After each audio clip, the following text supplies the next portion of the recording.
azano makasika aniny fa naneo ny heviny mikasika ny fangatahany ny syndicat ny mpiasa ao amin'ny fiofanana ara-teknika sy arakasa eto Madagasikara ny tokony ampitovinjo ny mpiadina baccalauréat ankapobeny sy teknika ny ministra ny fampianarana ambony sy fikarohana ara-tsiansa Blanche Nirina Richard namarany ity mpikambana eo anivon'ny gouvernement ity fa natao an'ny mpiadina tsy afaka amin'ny baccalauréat sokajy ankapobeny ihany ny baccalauréat deuxième session exceptionnelle. Vola ravoavy sy Alaza Morgan. Tsy niova ny hevitry ny eo anivon'ny ministera ny fampianarana ambony sy fikarohana ara-tsiansa nanisy aza ny fitakiny ny syndicat-ny mpiasa amin'ny fiofanana ara-teknika sy arakasa eto Madagasikara ny tokony isiny ny fitovinjo eo amin'ny mpiadina baccalauréat amin'ny fampianarana ankapobeny sy ny fampianarana teknika sy fiofanana arakasa amin'ny baccalauréat deuxième session exceptionnelle natokana ho an'ny mpiadina tsy afaka amin'ny baccalauréat amin'ny fampianarana ankapobeny ihany ny deuxième session exceptionnelle izay anomboka ny 13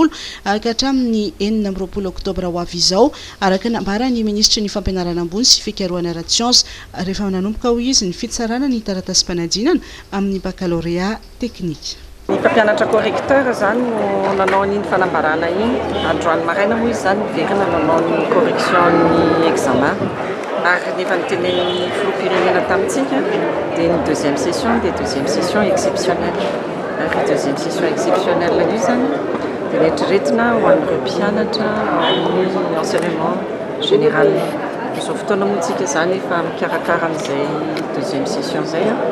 ary dia tsy miova zany fa ireny daty namentsika ireny daty anaovana ny deuxième session. Ny antony anaovantsika deuxième session tsy hoe satria misy fuite.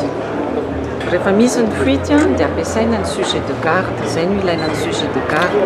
na amin'ny fotoana tohina zany na amin'ny fotoana tohina rehefa misy hoe examen atao tsy maintsy misy sujet maromaro